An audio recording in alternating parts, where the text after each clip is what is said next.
Не все продукты одинаково влияют на уровень сахара в крови. Некоторые продукты вызывают резкие скачки глюкозы, провоцируя чувство голода и усталости. А другие помогают стабилизировать уровень сахара в крови, дают энергию и даже улучшают самочувствие. В этом ролике вы узнаете топ-10 продуктов, которые помогают стабилизировать уровень сахара в крови и как комбинировать еду, чтобы избежать скачков глюкозы. Правильное питание – это не только про здоровье, но и про вкусную и разнообразную еду. Первый продукт – это сушеные яблоки. В них есть кальций, калий, магний, цинк и железо, витамин С, витамин группы В, клетчатка и антиоксиданты. С точки зрения тибетской медицины, свежие яблоки считаются продуктами холодного свойства, поэтому их не рекомендуют употреблять в большом количестве зимой и весной. А вот сушеные яблоки являются продуктами нейтрального свойства, поэтому их можно употреблять во все сезоны. Сушеные яблоки имеют небольшой гликемический индекс, всего 29, и в них содержится много клетчатки. Клетчатка питает бактерии нашей кишечной микрофлоры, тем самым препятствует большому всасыванию углеводов и жиров. И как я уже сказал, сушеные яблоки очень богаты микроэлементами, витаминами, поэтому это незаменимый продукт, который можно употреблять, особенно зимой и весной. Я это знаю на своем примере, так как каждую осень, уже больше 10 лет, одна моя пациентка приносит мне несколько пакетов сушеных яблок. И я их не убираю никуда, держу у себя в тумбочке и время от времени в течение дня ем. Второй продукт – это кефир. С точки зрения тибетской медицины кефир считается слизеобразующим продуктом, поэтому употреблять его не стоит на ночь. Лучшее время для употребления кефира – это между обедом и ужином, примерно 4-5 часов дня. Кефир состоит из молочно-кислых бактерий, дрожжей, витаминов группы В, минералов, молочных белков, углекислого газа и воды. У кефира есть очень интересный механизм влияния на уровень сахара в крови. Я сейчас постараюсь вам очень просто это объяснить. В кефире есть молочные белки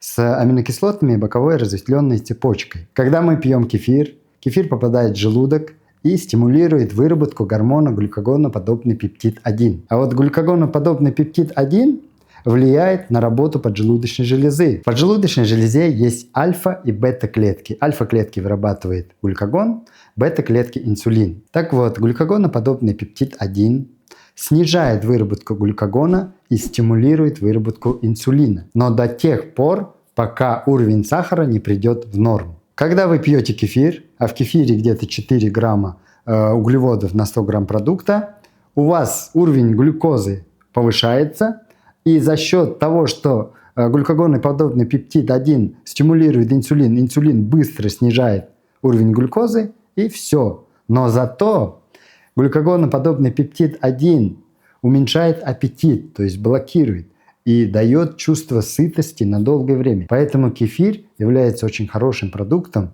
для перекуса. Только это не нужно делать на ночь. Второй момент.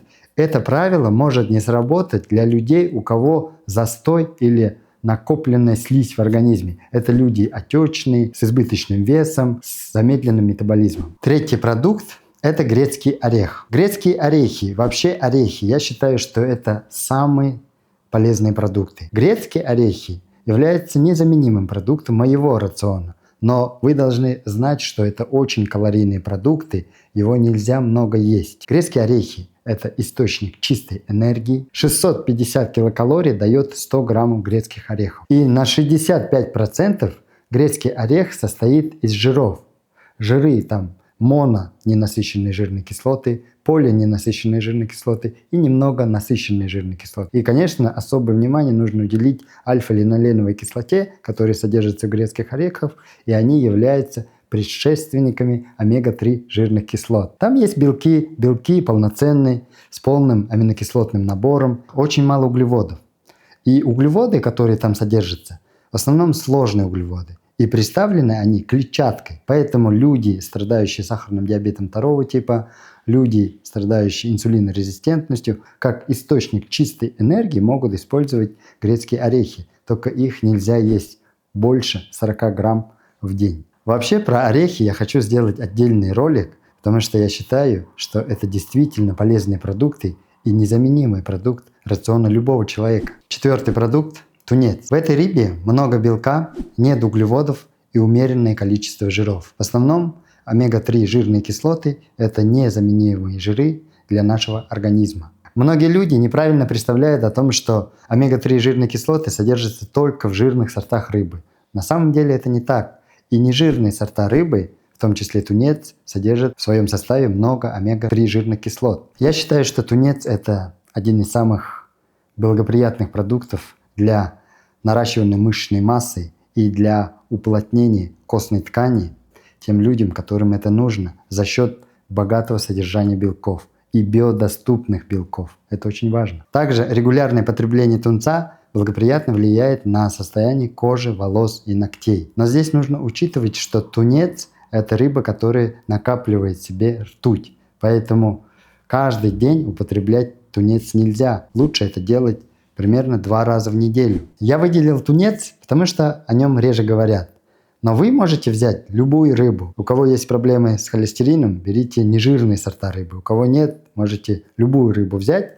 Рыба не содержит углеводов, поэтому не влияет на резкие скачки сахара в крови. 5-й продукт – это гречка. Гречка содержит большое количество белков, клетчатки и является источником чистой энергии за счет содержания резистентного крахмала. Резистентный крахмал – это один из видов сложных углеводов, который очень медленно переваривается в желудке и в тонком кишечнике и попадает в толстый кишечник практически неповрежденный. И там он становится кормом для бактерий нашего кишечной микрофлоры. И кишечная микрофлора начинает вырабатывать короткоцепочечные жирные кислоты, которые являются полезным для нашего организма в целом. В том числе они влияют на уровень сахара в крови. Гликемический индекс гречки примерно 50-55. Но вы должны учитывать, что в гречке очень много сложных углеводов. А сложные углеводы здесь представлены в виде клетчатки. Клетчатка – это опять же неусваиваемые растительные волокна. То есть они не перевариваются. Возможно, их гликемический индекс так пишут, но на самом деле,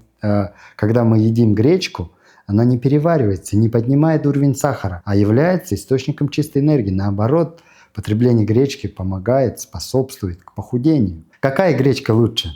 Да любая. Какую найдете, такую ешьте. Лишь бы, чтобы натуральный продукт был. Нужно другой вопрос задать. Когда мне нужно есть гречку?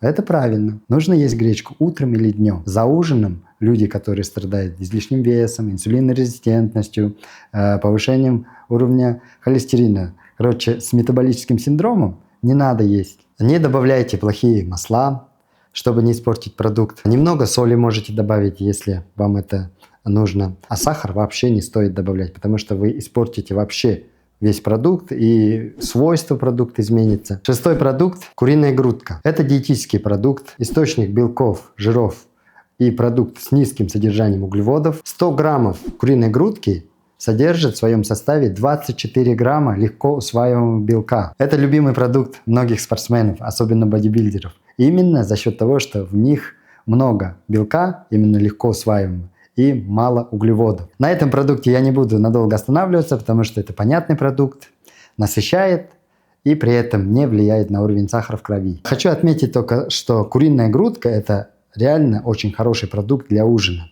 Особенно если будете употреблять его с вареными, тушеными на пару, на гриле, приготовленными овощами. 7-й продукт – это квашеная капуста. Квашеная капуста – это источник витамина С, так как квашеная капуста кислая, а в кислой среде витамин С сохраняется лучше всего. Еще квашеная капуста является источником пробиотиков, живых бактерий, которые полезны для нашей кишечной микрофлоры. И, конечно же, квашеная капуста – это источник клетчатки. И я хочу подчеркнуть, что все продукты, которые содержат клетчатку, они благоприятно влияют на уровень сахара в крови. А фрукты, там же тоже есть клетчатка? Да, но в фруктах есть фруктоза, который может повлиять на уровень сахара в крови. Вот если съесть много фруктов, сразу подскочит. Но фрукты тоже диабетикам можно, только в меру. И нужно здесь выбирать, какие фрукты. Например, банан и так далее. Да, с высоким гликемическим индексом лучше не есть. Гликемический индекс квашеной капусты примерно 15. Это продукт, который очень полезен для нашего организма, особенно для пищеварения, кишечника, но при этом практически не калорийный. 8-й продукт – артишок. Артишоки богаты клетчаткой, витамином С, фолиевой кислотой и антиоксидантами. Артишоки являются низкокалорийными продуктами с гликемическим индексом примерно 20, поэтому они никак не влияют на уровень сахара в крови. Более того, артишоки обладают противовоспалительным действием и профилактирующим действием сахарный диабет второго типа. Это продукт, который очень хорошо, благотворно влияет на функцию желчного пузыря. Они улучшают отток желчи.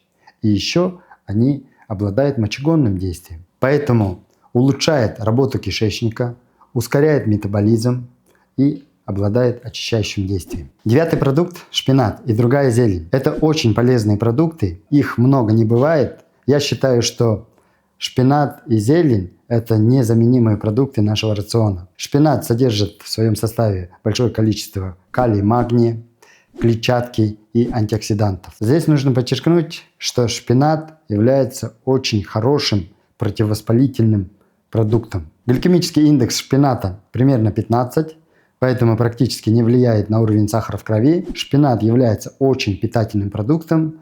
Его рекомендуют людям ослабленным, после тяжелой болезни, богатым микроэлементами, нутриентами, витаминами и, конечно, клетчаткой. Нужно учитывать, что в шпинате есть много щавелевой кислоты. Щавелевая кислота не рекомендуется людям, у кого есть камни в почках. Но если вы любите шпинат, хотите есть, можете пить больше воды и есть шпинат. 10-й продукт – это чечевица. Чечевица – это бобовая культура.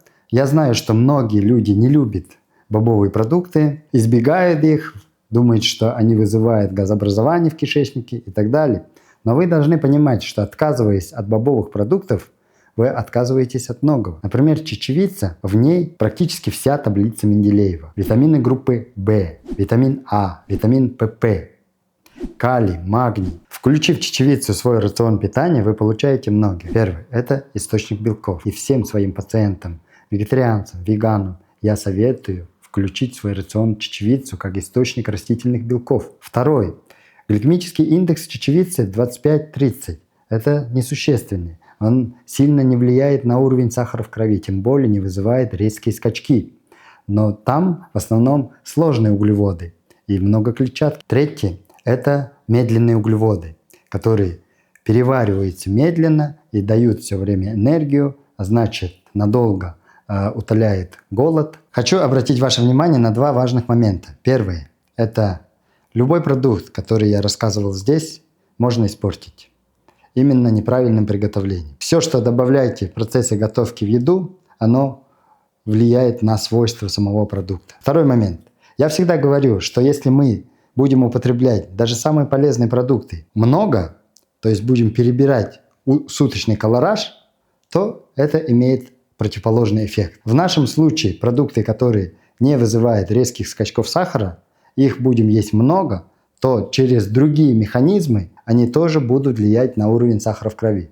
Будет накапливаться внутренний жир, который в свою очередь будут влиять на чувствительность наших клеток к инсулину, и тем самым тоже будет увеличиваться уровень сахара в крови. Поэтому вот эти две вещи имейте в виду. Будьте здоровы!